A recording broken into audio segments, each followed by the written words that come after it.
In 1200 BC, the Mediterranean functioned as a hyper-connected world. Thousands of years before the modern era, the cultures sharing these waters operated an integrated international economy. At the height of the Bronze Age, major harbors were crowded with Egyptian, Hittite, and Mycenaean vessels. This network moved luxury goods across thousands of miles, facilitated by kings who exchanged letters in a shared diplomatic language. Egypt stood as the era's primary superpower. Its new kingdom maintained monumental scale and bureaucratic stability, managing vast grain reserves that could feed the entire region during a crisis. To the north, the Mycenaean Greeks specialized in engineering. They secured their trade wealth behind Cyclopean masonry, fortifications so massive that later generations believed they were built by giants. The lifeblood of this world was bronze. Producing it required a supply chain that stretched across continents, allying copper from Cyprus, shipped in these standardized ingots, with tin brought overland from as far as Afghanistan. These empires functioned as a single interdependent machine. While this specialization created enormous wealth, it meant the entire system was only as strong as its most vulnerable link. The prosperity of the 13th century ended when the rains stopped. The eastern Mediterranean entered a 300-year megadrought that shrank agricultural zones and turned fertile valleys to dust. We can see the scale of this disaster in data from tree rings and pollen cores. High-resolution analysis proves that rainfall levels across the region plummeted, leading to sustained crop failures that lasted for generations. Thousands of miles to the north, the Hekla 3 volcano in Iceland erupted during this same period. The resulting ash cloud dimmed the sun across Europe, triggering a volcanic winter that further suppressed the harvests. Social panic followed the famine. Hittite archives preserve letters from kings making urgent requests for grain from their allies, ending with the desperate plea, "It is a matter of life and death." Then an earthquake storm hit. For 50 years, a cluster of massive seismic events battered the Mediterranean fault lines, shattering the fortifications at Mycenae, Tiryns, and Ugarit. These disasters acted as a multiplier.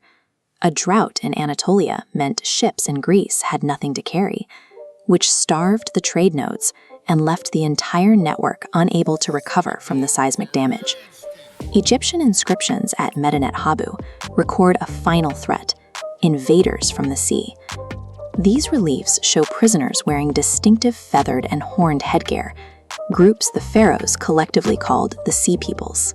These inscriptions also show the invaders traveling with ox carts and families. This was a migration of climate refugees, a displaced population moving south in a desperate search for food and land. The trade hub of Ugarit fell with terrifying speed. Final panic messages found in the ruins describe enemy ships appearing on the horizon.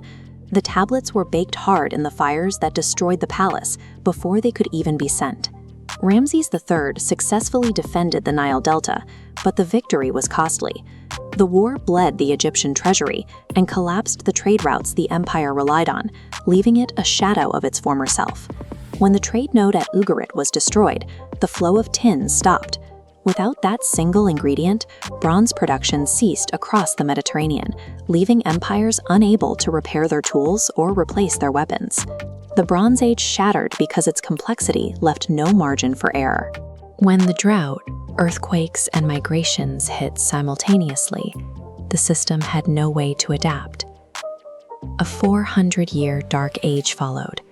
Literacy disappeared, populations plummeted, and the ability to build monumental stone structures died out across the Aegean. Humanity eventually adapted by moving away from the expensive international bronze trade. Smaller, more resilient communities began forging local, cheap iron, a shift that required less reliance on long-distance supply chains. The collapse cleared away the rigid, top-down palace hierarchies. In their place, small, independent villages, the first polis, began to manage their own local affairs. Over generations, this shift toward local governance fostered the civic participation that eventually led to the birth of democracy. This modern container port represents the staggering complexity of our own global logistics. Our economy relies on the same principles of specialized, long-distance trade that the Bronze Age pioneered. Today, we face a familiar cluster of stressors: extreme weather events, mass migration, and supply chain failures, cascading through an interdependent world. The collapse of 1177 BC proves that a system built for maximum efficiency is often the most vulnerable. The more connected we become, the harder it is to survive even one broken link.